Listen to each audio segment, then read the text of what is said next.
Right, everyone, so we're here with new coach Aston. Aston, first of all, before we talk any shit, tell us about yourself and a little bit about you. Yeah, cool. So I have been training probably for about 8 years now, roughly. I've been qualified for about 6. Been doing it full time for about 2.5. Throughout my whole life, I've always been into sports from a really young age, whether that be football, tennis, cricket, rugby, American football, loads of different sports. And my passion for it has never gone away. So why not make a living out of it, you know? Perfect. Anything else? What's the interesting fact you had yesterday? Yeah, interesting fact as well about myself. Very big into gaming as well. Was a semi-pro gamer for Call of Duty and FIFA, so that was another very interesting path I could have gone down. Probably more money in that. Yeah, definitely. I think, what was it? There was one win off going to Call of Duty Championships in LA. What's the prize for that? Million? I think at the time it was like 250,000. Mate, what are you doing? You're not going to get that for winning a Affix. Yeah, to be fair though, that was a long time ago, and that was not enjoyable. That would be like 7 to 8, if not more, hours of gaming every single day. It'd be like I'd get home from school straight away from like 3, I'd be gaming through to like 11, midnight, sleep, rinse and repeat. Or like on weekends, I'll get up at 8, 9 o'clock, game through to like 7 in the evening, rinse and repeat. But it'd be just the same things over and over and over again. It was just. So with that then, was that when, because people get paid to stream now, don't they, to do it? Was you doing that then? So a lot of like the team I was with done a bit of YouTube and stuff like that. I wasn't really into all of that kind of like editing and all like the filming stuff as well. I was obviously just taking part. But a lot of my friends done it and stuff, to be fair. They still do it now? Not as much. We've, all grown up, got kids, full-time jobs now, more responsibilities. So it's just one of them things. Who's it that does it? Is it not KSI? Is it one of them lot? They just do streaming now, don't they? Oh yeah, they've made so much money. It's a joke. Or T-Pain, Mm. he makes more money streaming than from rapping. Yeah. Which I saw the other day. Crazy. It's mad, isn't it? Crazy. Cool, right, what we'll do, today we're going to go through some fitness myths, some things that come up for people that don't join us, people that are already with us, and just kind of go through those excuses, motivation, that sort of stuff. I think we've got 5. So the first one is, I need to get fit before I join. What would you say to them? I think I would kind of like to see as such how their approach is to that, because if they're doing things their own way, it'd be nice just a simple question of like, okay, how's your approach looking to that? Is there anything I can advise you with as such? Because if they're not been to the gym before, they're a bit unsure, they're kind of just winging it. It's not the right approach. So I think if there's a little bit of structure, I can advise a few things to help them out, to make it a little bit more easier, and then look at getting them through the door that way, or look at offering a deal to get them through the door. Something you can do to help them out within here could definitely be an option to look at. That's how I think it comes up a lot. So it happens in big gyms, small gyms, but I always think it's the same as like someone saying like, I need to practice driving before I have driving lessons. So it just doesn't make sense, because everybody's got to start somewhere. Like you said for your missus, like starting running, you've got to start with 1 mile before you do the 2nd mile or the 3rd. Yeah. Or like when I did a marathon, I did a marathon. I'm not going to go and run a marathon straight away. I started off, I think, like 3K, 4K, 5K. Yeah. So you've got to start from scratch. It's like anything. There's so many different approaches and ways that you can do training, isn't there? Like you can start literally right from the get-go, right at the beginning. Going back to running, even if it is running, you could do 30 seconds on, a minute off. If you need to start at that sort of basic level, and you don't need to go all out running. A lot of people get really confused with that. They think, oh, I've got to run. It's not. You can do a slight jog, ease yourself into it that way. There's so many different ways, and it's the same with with weights as well. You can look at doing resistance bands or 1.5, 2.5 kgs, light plates and stuff as well. There's always areas and levels that you can start at to build it up. And I think as well, people they'll take that step, or they'll go the other way, and they might be able to run 10k, but it's going to fuck your joints.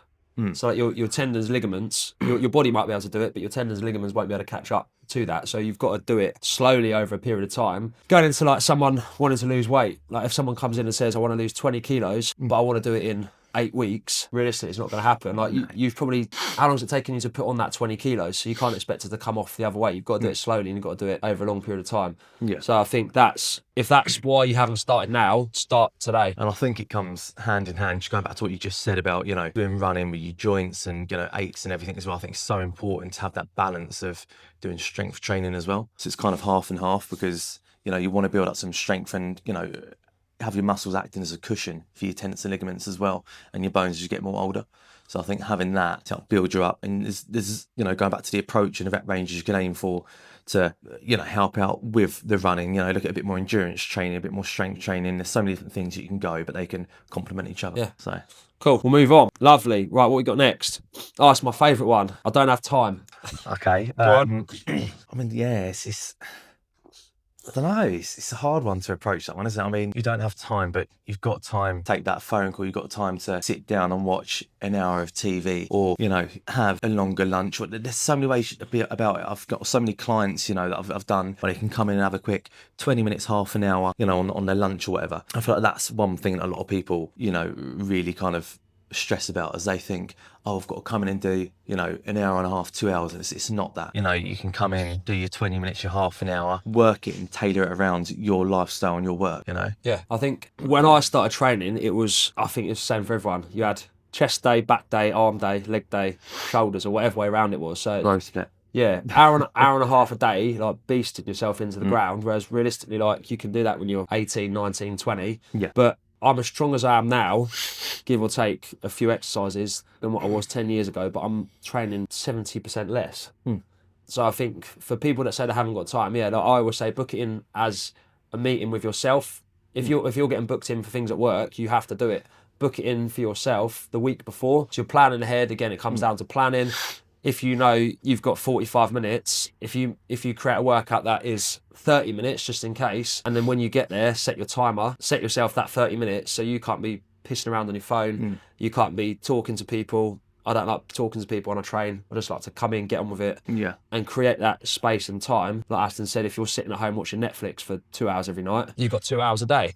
It's just priorities, isn't it, as well? So I think it's down to how hungry you are for it as well. Yeah. Because if you really do want to make a change, like anyone can, no matter your shape and size, your time and stuff, like you can.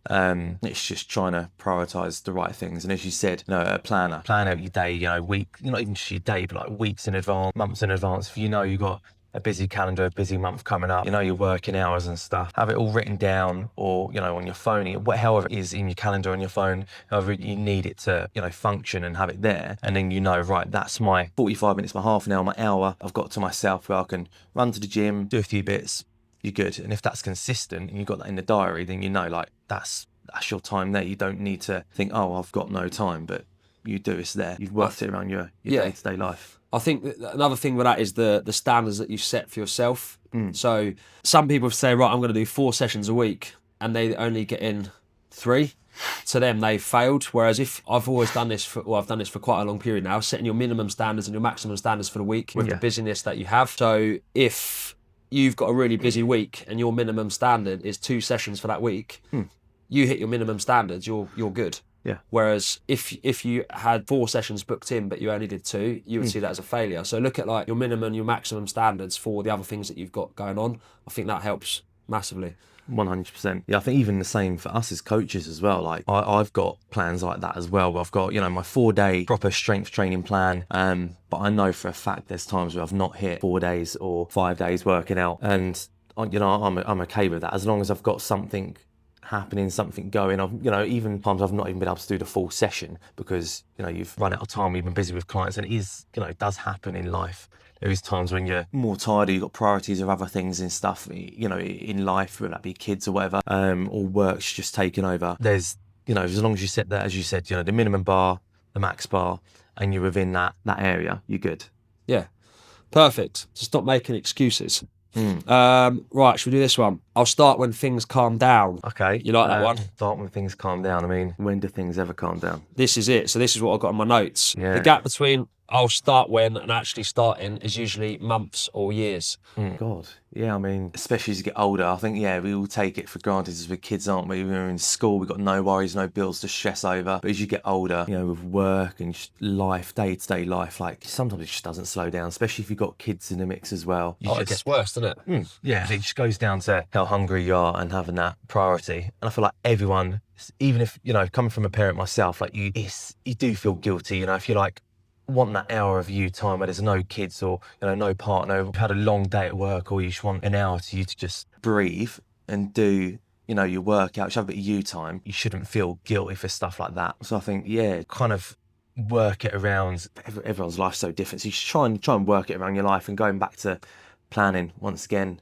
It is, isn't it? Planning, it's all down to planning organisation, and structure. very And important. then that's why we have the gym here, because people book in for that time. If you went to a normal gym, you went to your David Lloyd or whatever, you have your membership, but there's nothing booked in for you to turn up for. So I think with the group structure, you're not just going to let yourself down if you don't turn up, because somebody else could have had that spot. You're letting down your coach, and you're letting down the other people that you're going to be training with as well. And I think that's why group works for a lot of people, because they know I'm going to see so-and-so at this time, and that's part of their week. They're booking the same time every week, the same people every week, and all they have to do is walk through the door. Yeah. Plan's done for them, structure's done. All they need to do is lift the weight. And the plans, the sessions that we've done and we've, made here, done, well in advance as well, whether that be, 8 weeks, 10 weeks strength plan that we're going to be doing here, and it's tailored to, the client's goals as such, isn't it? So, and from what we've seen and from what I've seen over the last couple of sessions, everyone's very much getting stuck in, very happy with where they're at and their progression throughout. So there you go. If you want to join up, 30-day trial, there's a link below. I can just do it on my own. Can you? I mean, if they've reached out and it depends. If they've contacted you, have you gone to them? I mean, still, even if they're interested in chatting to a trainer or even thought about it, there's got to be something there. And I mean, even if they do want to do it on their own, you don't have to overstep the mark, even if it's just a little bit like of a, I've got the experience, I can just give you a little helping hands. That's absolutely fine. If you want to do it on your own, how's your plan looking? What's your approach? Just to get a little bit of an understanding of where they're at, their goals and where they're going. And then you can always just, chuck them a few things to kind of implement into that. And then that might be a point where they're like, oh shit, maybe I might need that helping hands. I think a lot of it comes down to the level of accountability people need. Like some people need to have someone in their face saying, right, you need to be, this is the reps that you're doing, I'll count your reps for you. I think that's like more one-to-one. Yeah. Like people turning up for that person for that hour. Some people a little bit less, so they turn up, they're within a group setting, they're seeing what other people are doing, they're a little bit competitive. I think that works quite well, and they've got a plan and they've got a structure in place and they've got a time that they need to be somewhere. I think other people, they literally will just need a program. I think going back a few years, I thought, well, a program you could give to someone, but they're not going to do it. But then some people are accountable to themselves, and they just need to be told, right, go and do this Monday, Wednesday, Friday. Like I've got a couple of online clients at the minute, they just literally want that. And they'll reach out to me when they need something or they're unsure. So that's kind of like your lower level of accountability. Yeah. But they're not doing it on their own still, because they're still being told this is what you need to do, but they've got a plan. Yeah. I think, a little helping hand, even if they do want to do it on their own, because so many times I've seen people, and I've had it where I've had old clients as well that have, done the same workout plan, the same exercise, the same structure, the same weights for like a year, 2 years. And I'm like, there's no progression there. You're not doing anything. So it's just easy. turning up, just going through it, going through the you're motions, not breaking a sweat. You're just coming in. You're moving. I mean, okay, you're doing something, but it's not heading in the right direction. It's the difference between what they say, exercise and training. Exercise is just turning up, going through the motions. Remember a guy when I used to work at the commercial gym. He used to come in 45 minutes on a cross trainer, Tuesday, Thursday, because he was there till 8 o'clock when the gym was shut. And he'd do 45 minutes, nothing else. But I thought, mate, like you've done the same thing for like 4 years. I always remember him. So he was just exercising, just turning up, probably quite healthy, but no sort of progression. Whereas people that come here, especially, they come to train, progress, get stronger, fitter, and see progression with not just their body, but their weight training, their strength and fitness. And that's the difference between working out or training and exercise. Cool. Yeah. Keep it at that. There we go. We'll clip that up, whack that on the old YouTube. Yeah, there's some links in there. If you're looking at 30-day trials with us, we've got online, we've got working with us in the gym as part of the team, or we have got our specific programming on the links below. So click those.